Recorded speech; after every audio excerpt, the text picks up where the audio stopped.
Hey guys, how's it going? Jay Sensational here. Welcome back to the channel. Today I am going to be going over my masterclass of Karma Set. It is one of the strongest decks right now in the meta, as well as currently being the, I believe, second most played deck here in the America's Ladder. Is also the deck that I personally hit Masters with roughly about a 66-67% win rate.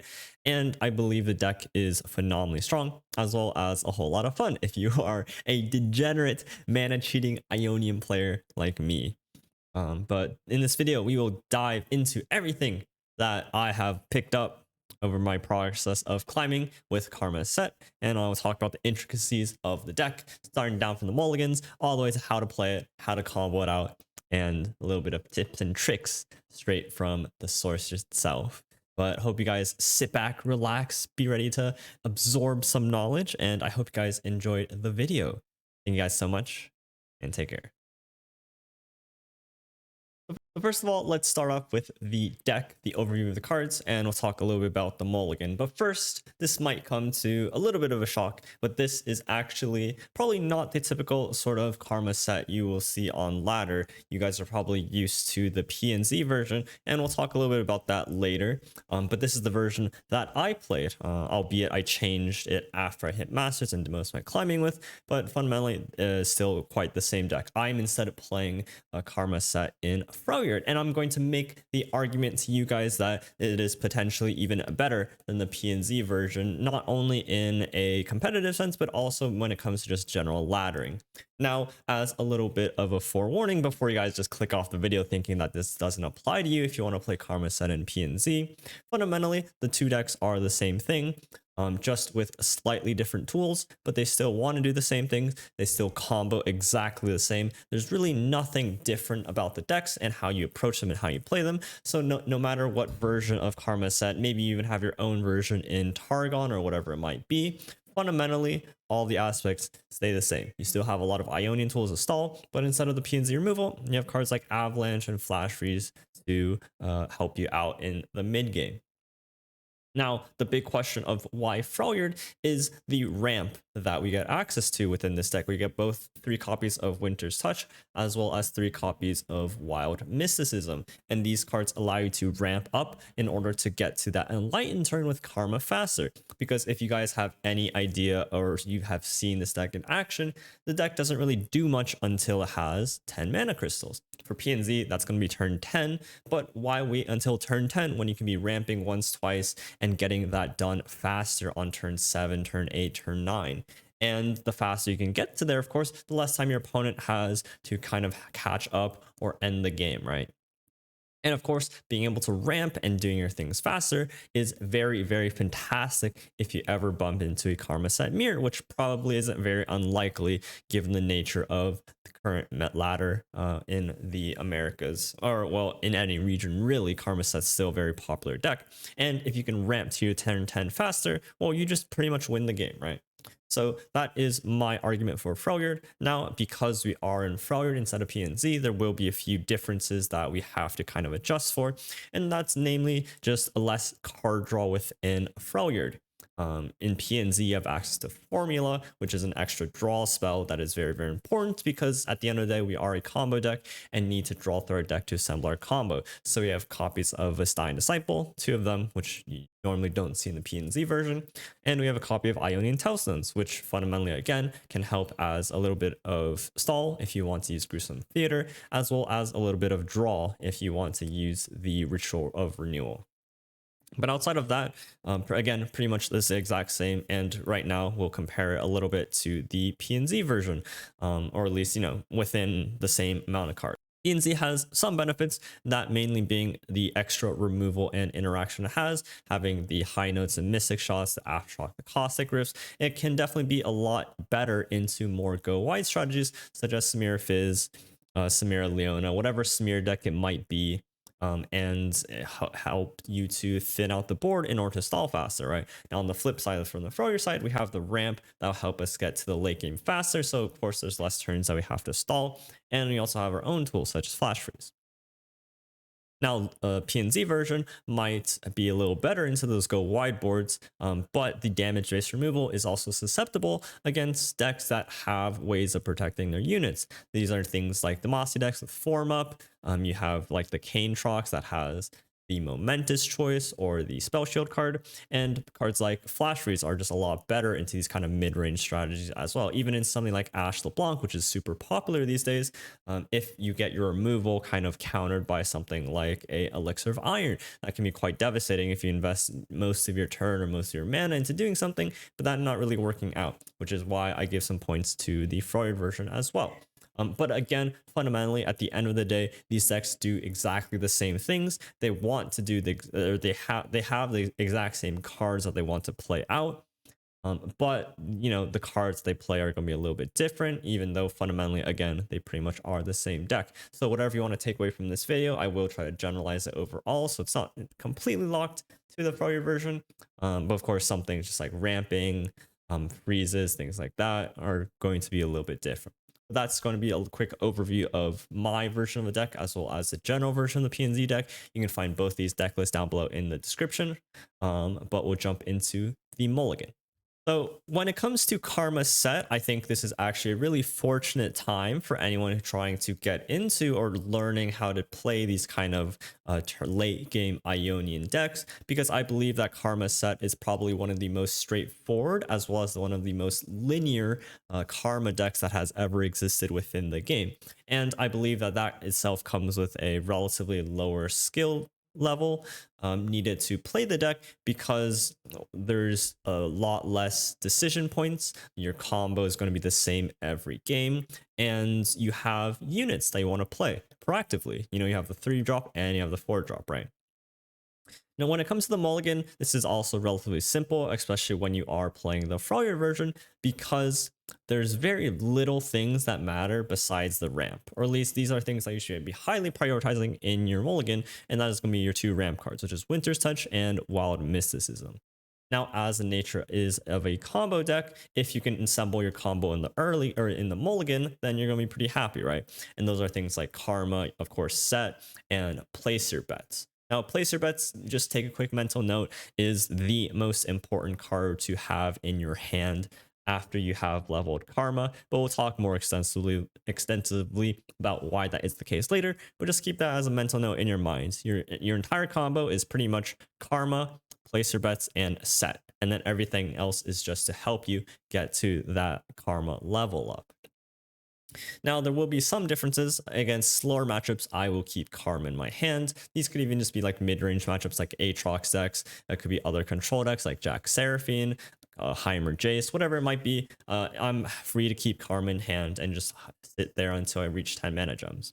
Now, Set's a little bit more of an interesting one because he doesn't have the exact same priority as Karma in order to set up the combo, because if you have Karma, you can just draw into Set. I specifically keep Set with a ramp card in order to play him 1 turn earlier against other mid-range decks or aggressive decks like Samir decks, because he's actually a really decent card overall. Especially if you got to play him 1 turn earlier, right? 5 mana, 4/5 challenger, not so great, but a 4 mana, 4/5 challenger, even though you're still paying 5, but on turn 4 you get a play Set, is pretty good, because he can challenge a unit, then block, and then if he survives both of that, he can challenge a 3rd unit, proc his barrier, and then, you know, essentially 2 for 1 or 3 for 1 for your opponent's units, which into these more unit-based decks, which is pretty much what kind of aggro and mid-range decks are right now these days, he can be pretty good. So into faster decks, I will keep Set. Into slower decks, I will keep Karma.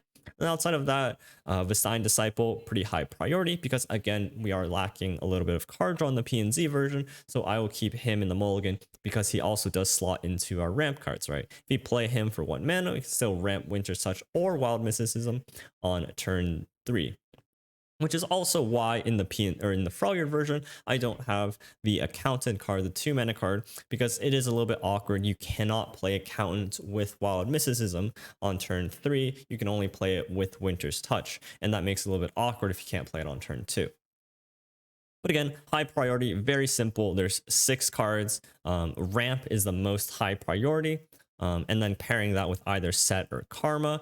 And then if you have Ramp, Karma, you can keep place your bets. I wouldn't keep place my bets just as a card itself, because I don't want to cast this card until I have leveled Karma, right? At a very I'm very reluctant to. If I'm forced to because I need to dig through my deck to find like a freeze, then I am willing to do that. But generally speaking, you want to keep this card to combo off with. And of course, when it comes to situational cards, you have Flash Freeze, Concussive Palm, Avalanche, just your general stall cards to kind of get you through the mid game. Typically speaking, I won't keep any of my 3 or 4 drop cards that create coins, because they're just mediocre cards. I can draw into them later, and I just want to prioritize getting my ramp cards.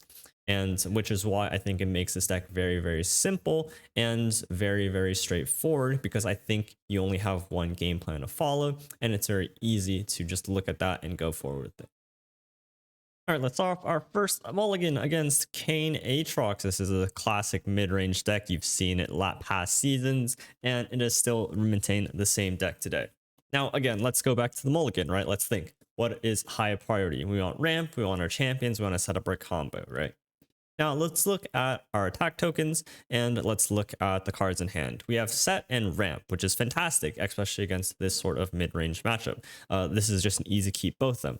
But now we have Attentive Accountant, which I have cut from my deck, but just humor me in this mulligan and just as a little bit of a thought experiment. If you really like this card and want to put it back in your deck, feel free to. But again, let's look at it, right? We have Wild Mysticism, which cost 5 mana. If we play it on turn 3, we can play set on turn 4, and then that can block pretty well into anything that they play, which is pretty much our game plan for the first 4 turns. And if that is our game plan, going Wild Mysticism on 3 into set on 4, then Attentive Accountant doesn't get to be played until turn 5, and even then, its value is debatable whether or not we can have a better card or not, right? We could get another ramp card, we can get something even more important, and so even in this case, I wouldn't keep Attentive Accountant. Kickback Deny, again, there's plenty of cards that do very similar things to deny, especially in these kind of matchups. If you think about what we're denying a strike spell, and so we could either use deny, we can use flash freeze, we can even use tag out to save our own unit. When you have this high level of redundancy in your deck, that you have multiple copies of cards that all do the same thing, especially in this kind of instance, then I try to mulligan them away, because the odds of drawing another copy of them are really high, and I could improve my mulligan by hitting another much more important card like Karma or Ramp. And so I will kick away the deny, I'll kick away the Attentive Accountants, I'll keep ramp and set, knowing that that's my game plan for turns 3 and 4, and I look for the better cards in my deck. Winter's Touch, and then again, I picked up the deny. So it turns out it worked out, I get an extra ramp card, and I still have that layer of redundancy to protect my combo pieces in the early game. Next up, we have a matchup into Samira Leona, which is one of the more popular decks right now and is a sort of aggressive deck. If you guys remember the Katarina Leona that existed in past seasons, this is pretty much a replacement of it. Now look at our hand, we have Set, Karma, Deny, and Concussive Palm. Now, it is cool that we have, a good majority of our combo being Set and Karma, but in this kind of matchup, it's very difficult to play Karma early on, and the spells that we generate aren't always going to be super helpful. She can't block very easily, and she's relatively low tempo for her stats, right? So even though she is an essential part of our combo, our game plan right now is just to fend off the aggression that is coming out of my opponent's deck. Set, of course, is still one of our best cards that do that, as he inherently has Challenger, can value trade, and even just go 2 for 1 or even 3 for 1 against my opponent's boards. So that's very valuable. Now, in order to make the most out of Set in these sort of scenarios, I want to find a ramp card, right? So I'm kicking Karma, I'm kicking Deny. I think Palm is a pretty good consideration to keep here, because Daybreak decks themselves want to develop into their attack turns. For the most part, they can get away with it if they have a very wide board, and this deck can get pretty aggressive, but even if they do open attack, at least having some mitigation for some of that damage is still very valuable, and always having a punishment for them developing. I don't quite remember if I keep Palm in this situation, but it looks like I do, which I would do. If I didn't, I would do now. So kick Karma, kick Deny, and then we find Attentive Accountant, which we are no longer playing, but at least it does work out in these scenarios where we have token on 2, and he gets a coin and maybe can block in the future. But Placer Bet's not the greatest hand. This is definitely going to struggle a little bit as we move forward. But generally speaking, that's the mulligan that I would go for. Now let's do something really easy. You have a matchup into Karma Set PNZ, and look at this opening hand. Absolute madness, right? The only thing that matters in this matchup is to do our combo faster than our opponent, in which we have access to ramp, and so we can do that, right? So obviously, any ramp card we can keep straight off the bat. Now, place your bets is an interesting card, right? Because obviously we want to find karma, but place your bets is essentially as important as having karma in this situation. And so I think it's fine with this exact hand to keep it, because at worst comes to worst, one of the cool aspects of Winter's Touch is that once you are enlightened, it just becomes a draw card, right? So if we don't need both these Winter's Touches, we can use one of them as cycle, or maybe we find like a Vastine Disciple and get that draw going, or maybe we can have extra copies of Place Your Bets and use those and hold on to one of them, right? But this looks like a perfect full keep. Even though we don't have karma, that will be the only thing that I would like to add to this hand. But again, it's just very simple in this kind of matchup. There's no early game pressure. There's no need for units. You don't want cards like 3/3, the 3/4, because they're just such better cards that you want to prioritize. And that's something very important to kind of drill into your head during the mulligan, is you want to heavily value prioritizing the most important cards in your mulligans. You're not happy with keeping mediocre cards, right? Even if I had attack token on 2 and I had the accountant, if I was playing the accountant, I don't think I would keep him. I would look for ramp, because that's a lot more important in this kind of matchup.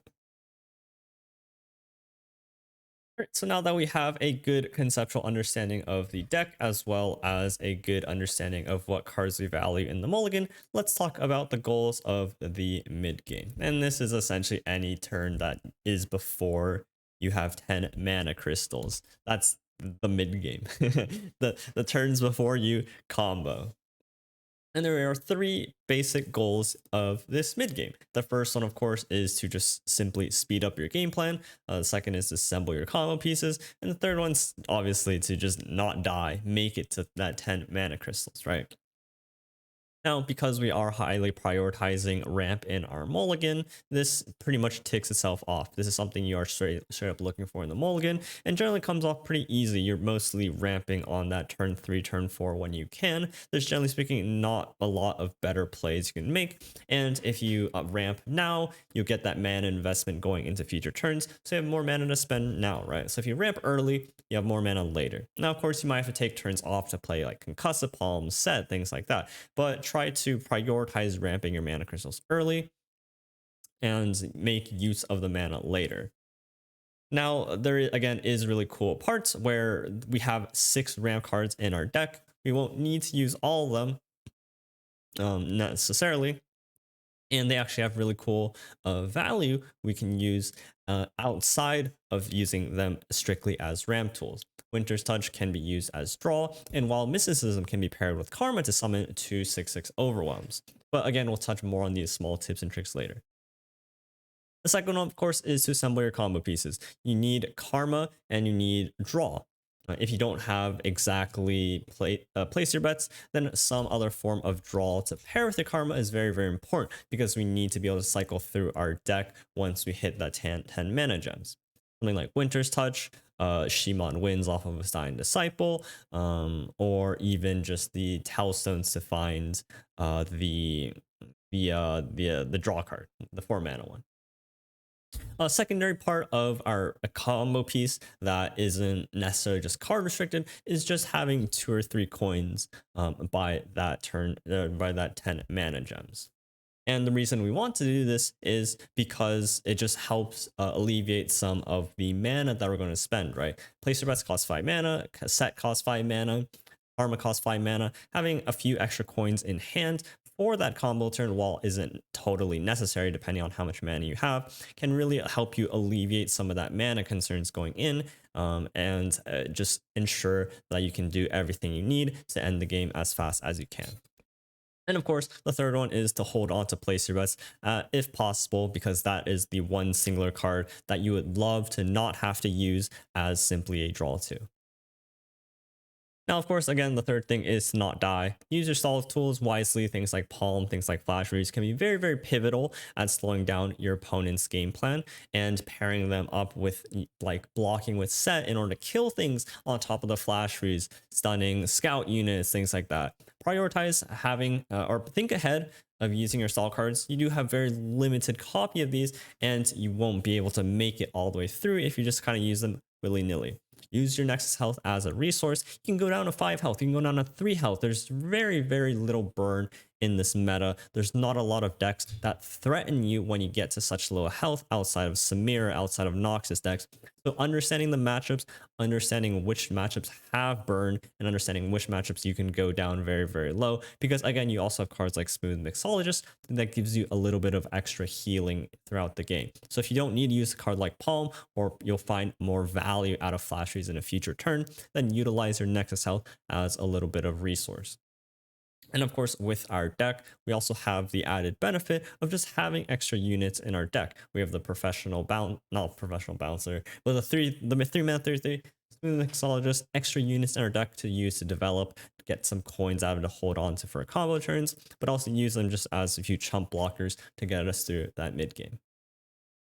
Now, this mid-game part of the section is something that's obviously a little bit more nebulous and a little bit harder for me to really teach you guys exactly what to do. This is more ingrained in just being able to play off of reactivity while also just having the most answers available to your opponent's spells, right? So let's take this situation here. My opponent goes for this attack and drags my Karma. Obviously, I want my Karma to survive. That's goal number 1, and I don't want to die. So that's goal number 2. Well, I guess the replace. Don't die, but save Karma, right? At 7 mana, there's obviously not a lot he can do. At most, he can have 2 strike spells, right? You can have the Aatrox spell as well as the Furious Wielder. So that's 2 strike spells that my opponent can have. Now, obviously, I need to protect my Karma, so I invest the Flash Freeze first. And now it is my opponent's turn to react, right? We don't want to commit too much. We know we're going to get to late game. We have plenty of resources in hand. We just need to make sure we don't screw up and lose a very important combo piece like Karma. Because if we do lose Karma with this hand state, we probably lose the game. So it's very important to know what you want to protect in this deck and how to play proactive or reactively so you can ensure that you don't fall into a trap, right? Now we see the Furious Wielder come out, and we have a few options, right? We can use the Flash Freeze, we can use the Deny, or we can use the Tag Out on our own Karma, right? Now let's consider what happens if we deny this card, right? They still have the opportunity to play the Aatrox spell, and we would lose Karma. Then we have no option to protect it, right? So I think in this case, knowing that Deny is a possible bait, even though in this matchup, there's really no other cards you want to deny besides strike spells like this, you don't want to bait yourself into a position like that where you do lose your Karma.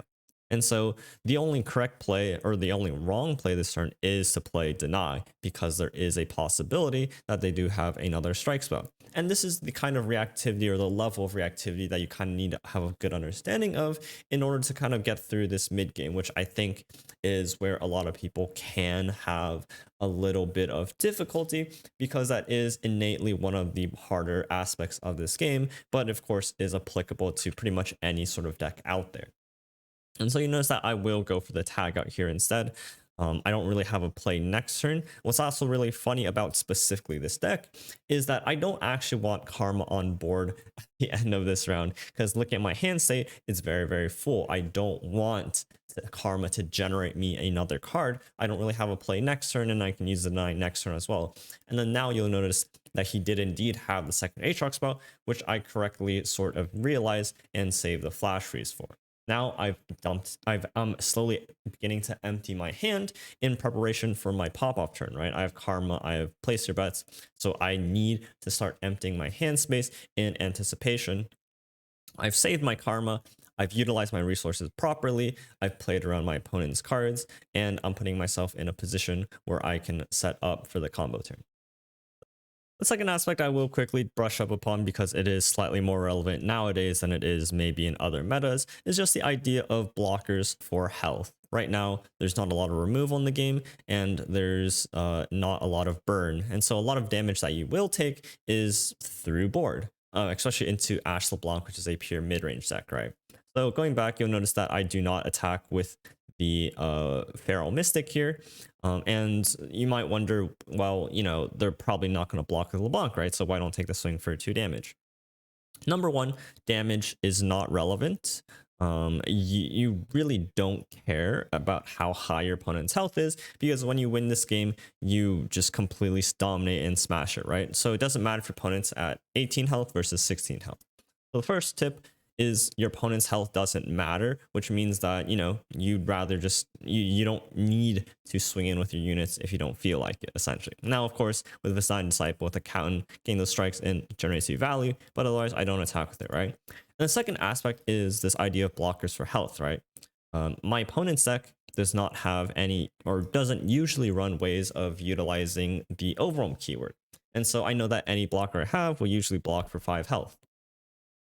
So if I do attack here and he has a Brittle Steel, which he could use to trade off a unit there, I essentially lose a blocker and then he can open attack for 5 damage, right? Or I would lose a blocker in an opportunity where, you know, I could have used it in a block turn to save it, right? Like, I totally value this as 5 health more than 2 damage. And so you notice that I don't attack with it because I could fall into a trap of where I attack with it, I could actually lose a blocker. And that can be pretty bad. And then he open attacks, and then I can block 5 damage, right? Essentially just slowing down the pace of the game. Now let's fast forward a little bit more. This is actually sort of an interesting position where, you know, I have 6 mana to play out 2 of these Pit Professionals and just utilize my mana fully. One aspect that we do want to keep in mind is that my opponent is a Froyer Noxus deck, and they run a Reckoning, which kills any units that have less than 4 power. And I don't want to overcommit into that card because my blockers are very valuable. They block for 5 health each, and I don't have a deny, right? If I have a deny, I can play out as many blockers as I want. I do have the Disciple in hand still as a blocker, so it's a little bit of a risk, right? If he develops into his board and plays Reckoning, I could lose out on a lot of blockers, but luckily I do draw deny. So there is an argument here to not play the second 3/3. I keep forgetting what the card is called, the Pit Professional or something like that. There is a valid reason to not play the second one out and only match my opponent's board, right? Let's say we both pass, he plays another like 5 tech unit, we can play another unit, he plays another unit, we can play another unit. So we never try to overextend onto board and play into a card like Intimidate or Reckoning, which could really screw us over. So that's another aspect of blockers relating to health. We want to make sure we have a good enough board advantage or board state while not overcommitting into any possible ways that my opponent can suddenly swing the board over. And because our deck now has a lot more units instead of, you know, all the control spells that maybe previous Karma decks had, this is a lot more relevant in today's terms. All right, let's get to the fun part. This is how to set up the combo with Set Karma. This is going to be when you hit that 10 mana crystals, what do your turns look like, and how exactly do you pilot through it to win the game. Now, before we even jump into any of it, the 2 most important aspects that you do need to make sure to keep track of is hand space, as well as how many coins you have in a stack. And the first one, hand space, is pretty obvious. When your draw gets doubled, you're going to be drawing through a lot of cards, and especially when you are drawing cards and you still need to assemble your combo pieces like Set, it's very important that you don't find yourself in a position where you accidentally burn your important combo pieces. And this, generally speaking, shouldn't really be that big of an issue because when we get to this kind of turn, we generally have infinite mana by doubling our coins. So it's very important to just be patient and just play out your cards in order to make sure that you have the hand space, if necessary, to draw through the rest of your deck. Now, the second aspect is your coin stack. Generally speaking, you'll have maybe 3, 4, 5 coins to play and double them. But you want to be careful that you don't stack your coins up too much into the range of like 7, 8, 9 coins, because when you double it with Karma, you're going to be burning mana. And that sometimes isn't relevant, but again, it's something to keep in mind of because that can screw you over. Let's look at an example turn, and this is pretty self-standard. You know, you might see this play pattern pretty frequently, and it really boils down to 3 aspects. It's Karma, into Place Your Bets, into Set. And everything else is sort of just in between, depending on your hand size, depending on how many coins you have, and the rest of that, right? So you play Karma. You spent rewind. Let's say it's turn 10, or you have 10 mana gems with two spell mana. You play Karma, and now you have 5 mana. That's with still 2 spell mana, and that's 5 mana spent. We're also going to keep track of how much mana you spend in a turn, just to showcase how much mana that I guess you do cycle through, as well as just showing you, how your progress towards that showstopper from set, or the 16 mana required for the old timer. You then play Pit Professional, and then you get a third coin, right? So another very important part is coins get doubled by Karma. So when you have 1 coin, it doubles to 2. If 2 coins, it doubles to 4. 3 coins, it doubles to 6. The more coins that you can get onto a stack, the more beneficial it is for Karma, since it compounds by 2-fold. You play Pit Professional, you go down to 2 mana, you spent 8 mana, and out of the coins, going to refill you if you have 3 coins, you're going to essentially refill 5 mana, right? So you spend 1 unit spell mana to regain 6 unit mana. I guess another slightly important part about coins, if I didn't cover it before, is that coins prioritize refilling your unit mana first, and then refills your spell mana if you have any left over, which is different to cards like Formula, or maybe some other cards I can't really think of the top of my mind that refill spell mana before your unit mana. I guess Formula doesn't refill unit mana, but regardless of the fact, coins will refill your unit mana first and then your spell mana, which is important for card because your combo prioritizes a lot of units like set and old timer. And then so you play coin to refill it. If you did have the mana, say in this position, to play placer bets, I probably wouldn't do that, because say you have 3 coins, you play placer bets gets doubled, so it creates 4 coins, right? And then you go to 7 coins. 7 coins doubles to 14, and I guess 7 would be the maximum. Well, 7 is technically the maximum if you have exactly 0 mana, but again, just keep in mind that you want to try to not overfill your mana if possible. So you play the coins, refill up your mana, then you can play placer bets. Now keep in mind that placer bets without a coin in hand will create 5 cards in hand. So again, this is where keeping close track of your hand space can come into relevance. And if you are overdrawing cards, it's important to note that placer bets draws 2 cards, creates a coin, draws 2 cards, creates a coin. So technically the coin is going to be the 3rd card. And so if you only have 4 hand space, you will draw 2 cards, create the coin, draw 1 card, create the coin. So you, at the very least, need to make sure they have at least 3 hand space when you play placer bets, if you don't already have a coin in hand. And then placer bets gets doubled by Karma, creates 4 coins. 4 coins refills 8 mana, and you get the point, right?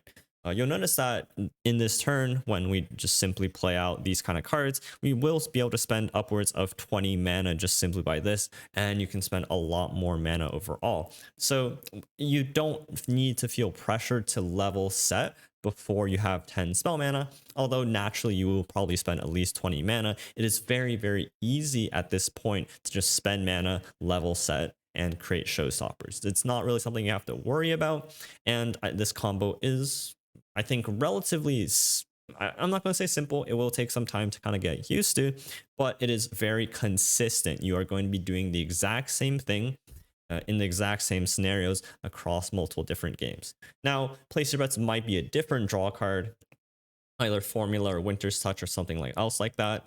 And then you might have to replenish your coins using things like Tag Out, which is a very fantastic way to do it. And otherwise, or just play other units to refill your coins, to refill your mana. But generally speaking, this is a very, very standard combo. You could even remove Pit Professional from this equation and just go Karma, placer bets, coin set, and then all of a sudden you're doing pretty well. So now we'll jump into some examples of the combo, and you'll definitely notice a very, very distinct pattern across these combos, but also just a tad bit of variance just due to the different kind of cards you will have to play throughout. All right, so let's start off with a very, very bog standard combo that we have here. Now, you notice that I already have both Karma and Set on board. This isn't necessary at all. You could just start your turn off with nothing on board and still be able to execute the combo, but this just means I need to spend a little bit less mana. So I have a pretty small hand. I have 6 cards in hand, draw placer bets, and this is going to create 5 cards in hand as well as 4 coins. Now I have a few different options. I can just play out the coins. I can go wild mysticism. I can go in the mixologist.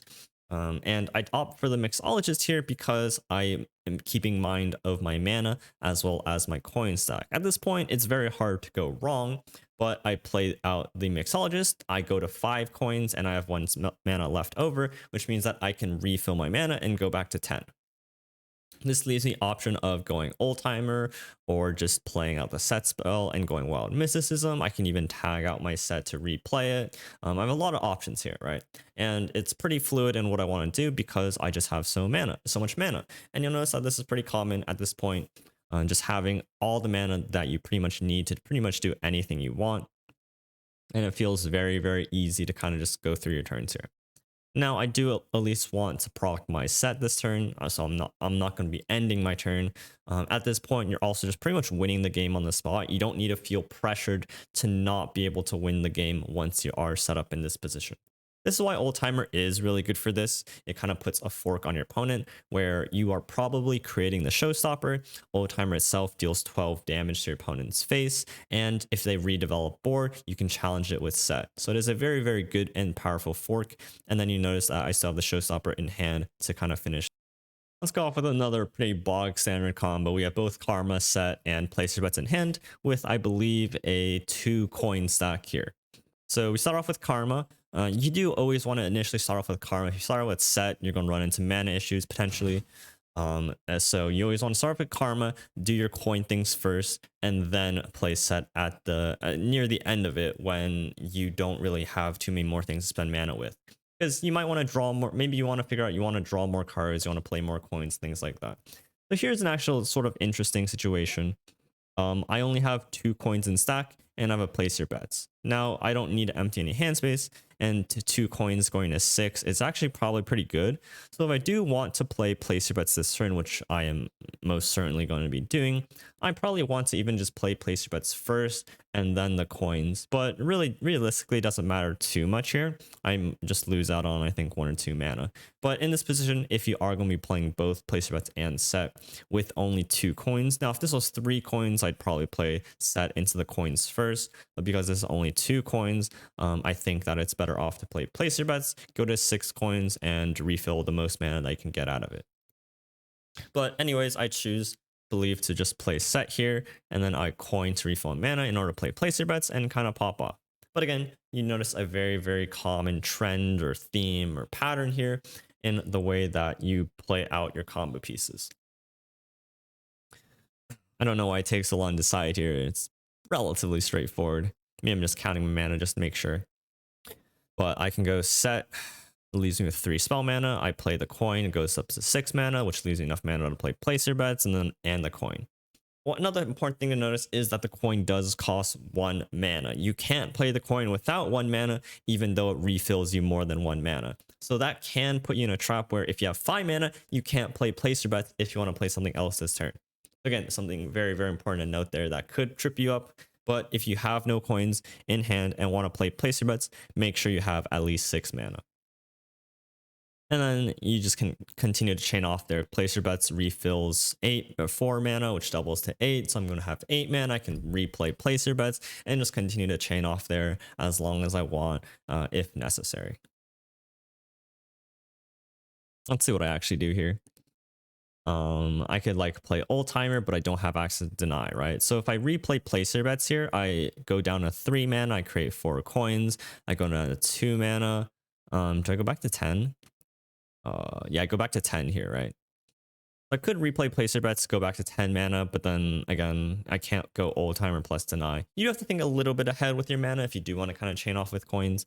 But in this case, I can just go deny, level up my set, create 2 3/2s, obliterate unit, and then hold up deny, which is kind of important in the situation against another Ionian opponent. But because I'm so far ahead, I'm at 10 mana gems, my opponent's at 7. I have another 2 full turns. So again, there's really no rush in this position. But just, again, thinking through your turns and making sure that you have enough mana to do what you want. All right, let's look at a combo that isn't super standard. Now, there are going to be moments where you don't draw Set and you don't have ways of doing the standard combo. And that's fine because there's going to be a lot more ways to win the game because you do have infinite mana and you do also have old timer. Now, this is where things sort of deviate when you have a pretty full hand, right? In this position, I don't have set, but I have a lot of draw cards. Now, I don't have a lot of hand space, so if I do play placer bets, I run the risk of overdrawing set. So in this position, before I do anything, I need to start emptying out my hand. And so I actually start to tag out my own unit. What's really cool about tag out is that it costs 2 mana, but it doubles. So it creates 2 coins, regardless of whether or not it recalls a unit with the second doubled up spell. So essentially, you're spending 2 mana to create 2 coins, which, if you do the math, is mana positive. You have a few mana positive cards or spells within this deck. One is tag out, and the second one is place your bets. And so this is a very, very good way of emptying out your hand by tagging out your own unit, because it's actually mana. It generates you mana. And my opponent is very, very kind to let me dump this deny out of my hand as well. I know I'm going to have infinite mana this turn, and the only thing I care about is emptying out my hand. So this is a pretty easy deny. That my opponent's at 3 mana. Can't really do anything. I'm generating 2 coins on top of this coin stack, and then I can start to draw through my deck to look for a set. So I go to 5 coins, double that up to 11, and now I believe this is perfect hand space. I actually might play out the 2-drop first. If I play out the 2-drop, I give myself 5 hand space when I play placer bets to ensure that I don't overdraw any cards, because I'm still looking for that set, right? Notice, create or draw 2 cards, create the coin, draw 2 cards, create the coin. Now, I actually don't hit my set here, and so I have to think about what I can do to sort of remedy this situation, because I do think I want to win this turn, especially in the mirror. Now, I refill my coins, I refill my mana, but I notice I'm only at 10 plus 1 mana, right? If I play old timer here, I'm not going to be able to hold up deny, which could be critical. And I'm actually in a position where I can end the game this turn because of how low my opponent's mana is after I play old timer, right? So because I know this, I can replay out placer bets without running the risk of, or I can play placer bets because I know that I don't need any more cards and I only need the mana from it. Placer bets cost 5 mana to play, and it refills 7, right? So it's 2 mana positive to replay or to play placer bets. So I make sure I have enough hand space to create the coin. I draw 2 cards, create the coin in hand, and then I can burn the other 2 cards here. Now I have 4 coins. I can go up to 12 mana, which lets me play out old timer plus either deny or palm in order to win the game this turn. So it is important to be a little bit flexible when you don't draw the combo. If I drew set here, I think it's pretty bog standard. Again, I can just go set, maybe having a mana to go old timer and then play the showstoppers, whatever it might be. But sometimes you do have to deviate from your circumstance. And you also need to make sure that if you do need to end the game, that you have the ability to have answers for your opponent. Because my opponent has a palm, which now I have the mana to deny. If I played old timer without playing the placer bets first, I wouldn't have that 4 mana. I would only have 3 mana, and I wouldn't be able to stop this palm from going through. So again, very important to think ahead and keep track of your mana. If you're in a position where you don't need hand space and you just need mana, then you can play mana positive cards such as placer bets or tag out in order to generate yourself a little bit extra mana. No, I would be amiss if I just didn't really talk about matchups for this deck, but this does differ a little bit depending on the version you play. If you play the P&Z version, you're going to have slightly better matchups into go wide decks. If you play the Freud version, you're going to have slightly better matchups into the slower decks, the mirror, and some other mid-range decks as well. So I'll try to generalize things. Obviously, into slower decks, you will absolutely crush them. There's no really good slow deck that has ways of dealing with your combo, and you can do it pretty quickly, especially if you are playing a ramp deck. Most mid-range decks don't fall into this situation where against the P&Z version, they either have enough removal to kind of get themselves turn 10, or they can't beat you if you ramp yourself up a turn or 2 earlier.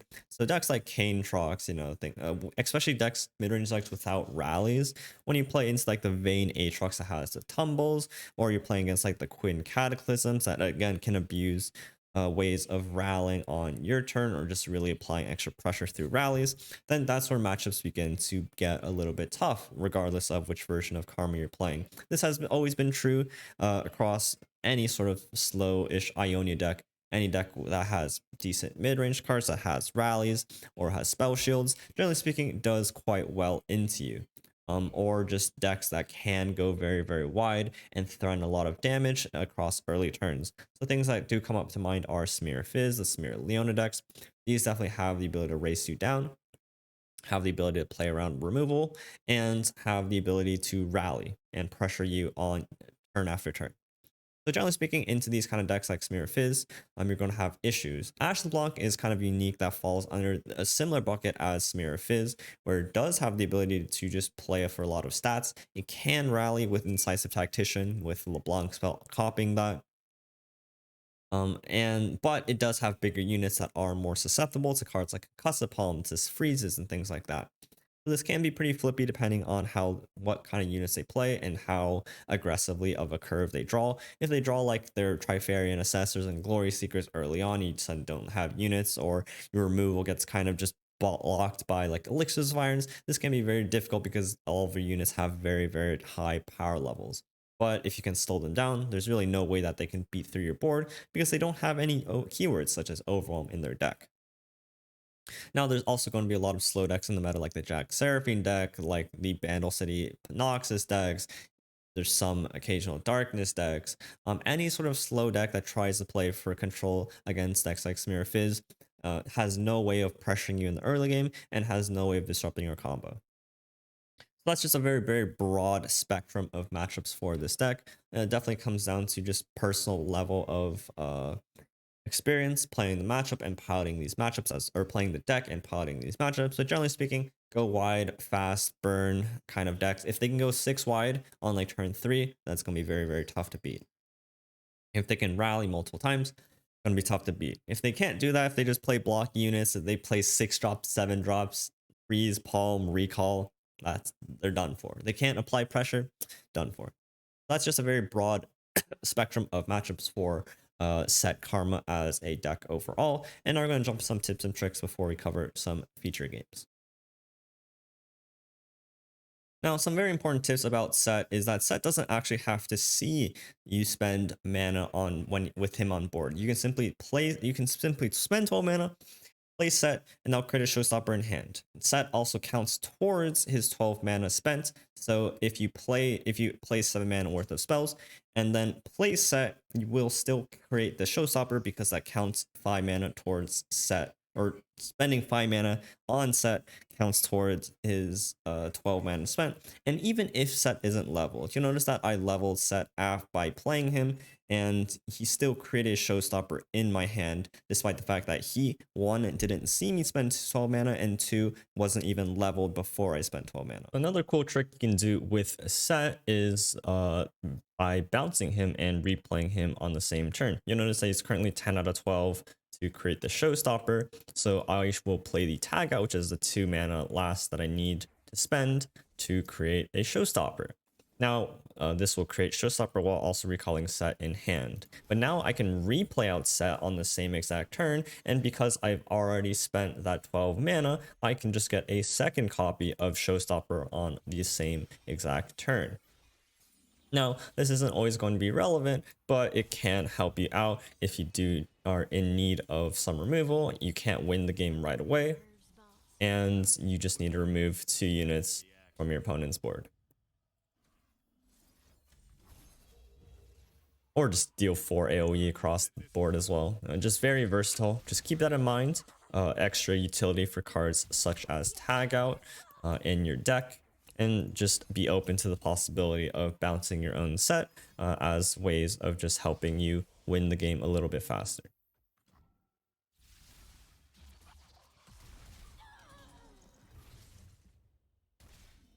Now, onto Karma. There are some really cool things you can do with Karma, and the first one is you can go Enlightened on any turn. Enlightened isn't specifically a round start or round end keyword. If you hit 10 mana during a turn, you simply become Enlightened. And because we have burst ways of ramping this deck, we can simply just ramp to turn 10 or to 10 mana crystals, and we can just pop off on a turn and catch our opponents off guard. Notice I played the Winter's Touch on my turn, starting with 9 mana gems on this turn, and then I got to 10 mana gems, leveling my karma, allowing me to pop off a whole turn earlier, and just ending the game right on the spot. Now, on the flip side, something very important to note about Winter's Touch is that if you don't need to use it to ramp, you can actually use it as a draw 2 with leveled karma. Notice that I could just ramp here to 10 on this turn using the Winter's Touch, but I have no way to utilize my leveled karma this turn. And so because I'm already ramped up ahead, I'm going to hit 10 mana gems the next turn. I actually hold on to this Winter's Touch, so instead of using it to rally, I use it to draw 2 cards, because right now I'm already enlightened. What I need to do is draw through my deck to find Old Timer or Set, and so I will hold on to this Winter's Touch, and then I even draw another Winter's Touch here, so I can use these cards to draw through my deck instead of using them to rush to 10 when I don't really have any ways of utilizing a leveled karma in that scenario. And then, you know, I'll just palm, and then now I can start looking through my deck now that I know that there's not a lot of threat from him, and start cycling to look for my combo cards. Last thing to consider for now is just keeping burst speed spells in your hand in order to reach that 12 mana for Set. You will find yourself in scenarios where you do need to get that showstopper out, whether that be against decks with rally or decks that don't really give you many actions. And you notice that I utilize a flash freeze, or I'm thinking about utilizing a flash freeze here to just save myself 2 health instead of using the concussive palm. Now, because flash freeze is burst speed and concussive palm is fast speed, this can make a difference, because if I want to spend mana next turn in order to get my showstopper out, I will have to be giving my opponent action before I can get the showstopper and play it, which in this very, very specific matchup is quite relevant. Now, I do make a misplay later because I actually was given action and I just kind of forgot about it. But it is very important to note that it is easier to remember if you do need to do it, right? In this position, I desperately need to get out the showstopper before my opponent can rally. And I'm just thinking to myself, how many actions do I realistically get? Because I need to spend 12 mana this turn. 5 of that is going to be on Set, and I obviously need to have Set on board. I probably should have just prioritized playing Set, and then, but I wouldn't be able to. So, in very least, I need to give my opponent 2 actions, right? I don't have ways of spending 12 mana without giving my opponent 2 actions. And so I play out the Mixologist, and then I play out Set. So that would be 9 mana spent, right? Now here is the critical mistake. I let this resolve without playing Palm, which means that when I play Set, I give my opponent another action. And now I specifically cannot get a showstopper without giving my opponent another action. And this is very importantly where if I had kept Flash Freeze, and the next time my opponent gives me action, I can just burst that out and create the showstopper to wipe out my opponent's board, right? But now, very critically, I just am able to give my opponent action, and if my opponent is able to rally here without giving me action, I just lose the game, right? Because right now, he actually was generous enough to give me another action, but because I don't have a burst speed spell, I can't get this showstopper at burst speed, and thus losing me the game because I was simply a dummy and forgot to palm on stack. If I kept Flash Freeze here, I would have won guaranteed. If I had palmed on stack during the pirouette, I would have won guaranteed. I just kind of made a mess up, and it's easier to keep in mind if you have burst speed spells.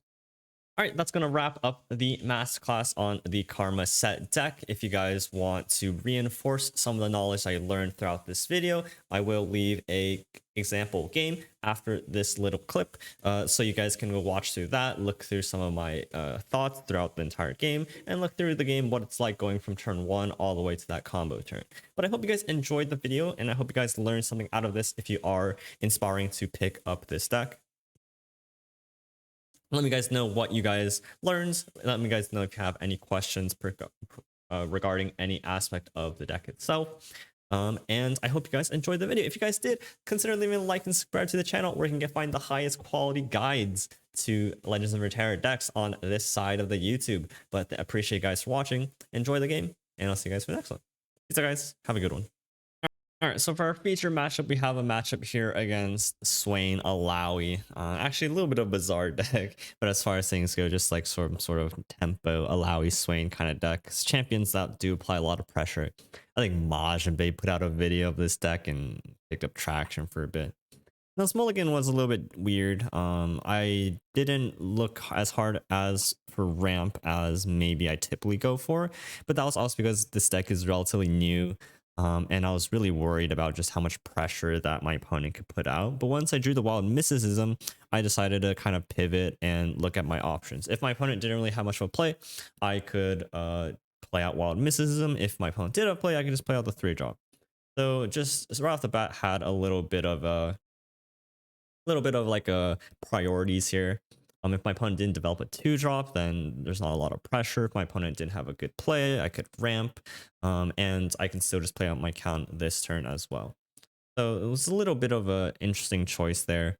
Overall, I think I'm pleasantly okay with how things went, and I got through the first couple turns without taking any damage. I killed the 3-mana unit, which the Sea's Voice or whatever it's called, which is actually really, really important because that's overwhelm that the tentacle is going to get. Now, my opponent, though, is curving out phenomenally well with Alawi, with a tentacle that I can't really interact with. And I'm sort of at a little bit of a weird position. If I attack with a Sign Disciple here, I'm most likely not going to get it back down on board because I want to ramp here with my mana. If I attacked, I wouldn't be able to replay it, and now it's a focus speed spell. You can't use it as a burst blocker here. Right now, I'm just kind of weighing how much I value what is essentially going to be 4 health, right? I could use Sign Disciple to block the tentacle, or I could use it to draw a card. And for that moment, I decided to hold on to it just to see if I needed it as a blocker. Swain coming down is honestly really super scary. It's kind of allowing a Swain curve definitely put on a lot of pressure. And yeah, I'm facing a lot of damage. Luckily, I drew a tag out. I did have the flash freeze for this instance, where if there was a Swain, if there wasn't a big attack, I had the opportunity to do it. And I decide that my 4 health total is much more important to me than the Assigned Disciple. And not only that, he could easily just have a Make It Rain and deny me like hard draw, and then I would trade away my guaranteed block of 4 health for essentially just the risk at drawing a card. At this point, I can't really pass. If I pass, that's just too much of a tempo loss. There are going to be instances where you are going to be ahead, and taking these passes is fine because it's kind of on your opponent to do something, but in my position, I'm sort of the one that's forced to do something, and I need to end this game because I'm running out of time. Now, the cool thing about this ramp deck is that you can kind of speed up how fast you approach this game, right? I have Karma Placer Butts. That's all I need to end this game, and I just need to get to that 10 mana crystals. So I just need to survive this attack turn, and I think I win the game. Unfortunately, I only have a flash freeze, and this is a lot of damage here. So I'm pretty forced to play out one of these place my bets, or place your bets, in order to look for another flash freeze, a concussive palm, or a tag out. Luckily, I find flash freeze, which is fantastic. I also find IO Towerstones, which is actually really, really good here, because by bouncing the tentacle, I'm essentially saving myself what is like 8 damage, because if I bounce a tentacle, not only is that the 4 attack on the tentacle, but that's also 4 attack that Alawi's getting. If he replays the tentacle, then it's only a 2 attack tentacle with a 4 attack Alawi versus a 5 attack tentacle and a 7 attack Alawi, right? So bouncing that is actually really, really good at alleviating the pressure here. And now I have a flash freeze for the Swain, so I'm guaranteed not to die this turn. And this is like the sort of like tricky part where you have to realize just using your resources, making sure you're not taking too much damage, or making sure you're preventing as much damage as you can, or slowing down your opponent at the best that you can. Now that I've reached turn 10, I have Karma and I have Place Your Bets, and I'm ready to pop off, right? I will say that because I'm in this position, he has the Lord Broadmane. If I whiff, because I only have 4 draw, or I only have 4 like draw, I can only draw 4 cards here. There is a chance of whiffing here, and you have to be sort of prepared for that fact, and just kind of see how you can adapt your game around that, because it's not guaranteed that I win, even though I got to this turn. If I had also like a set, maybe I would be able to win from this position, but I'm unfortunately not in that position. So I played the Mixologist first here because of my coin stack. I believe I had, see how many coins I have now. I think I have like 4 or 5 coins now. And so I played the Mixologist first because if I played the Placer Bets, then I just wouldn't, I would like overfill my mana, I believe.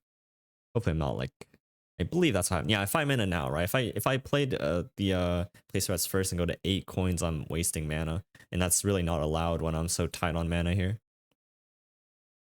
Right now he is, and giving my opponent action, maybe they spend mana and tap on or something, but right now I give my opponent I gave my opponent action, he didn't do anything, I'm sort of forced to do what I needed to do, and he goes to kill my Karma. Because there's a Lord Broadmane on field, the Make It Rain damages my Karma and the Heavy Metal kills it, and obviously that's not allowed, right? I need Karma to win the game. That's like guaranteed. So here it's like an interesting position, right? I don't draw set. I need to save my Karma. I'm in a little bit of a tough spot here. So it's how do you adapt your game to kind of go around these situations? And this is really where Old Timer is so good at, because it just resets board while giving you an attacker, right? It's so valuable. It's so insane because it just provides you with such a huge tempo swing that allows you to stall the game that extra turn or two. Here I'm like thinking if I can tag out my Karma and replay Karma and play Old Timer, but I think that was just a little bit too much counting for my brain there. So I end up just tagging out Karma. I play the coins first because I need the mana to do that. If I tag out first, I can't replay Karma coin. Or I probably could have, I just wasn't counting. So I just coined first to be safe, and then I tagged out my Karma. I think I probably could have. I definitely could have just replayed Karma, but I don't think I want to run the risk of just replaying Karma and then letting it potentially die while also still need to play Old Timer.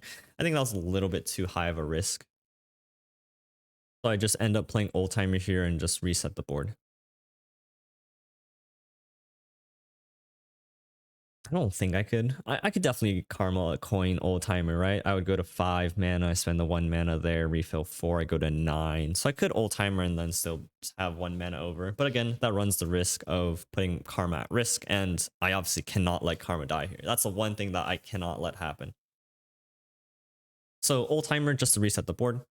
I've easily played 16 mana worth of cards here, and it's kind of up to my opponent. Like, this is really good, right? Because Alawi's 4 mana, Swain's 5 mana, Lord Broadmane is 6 mana, something like that.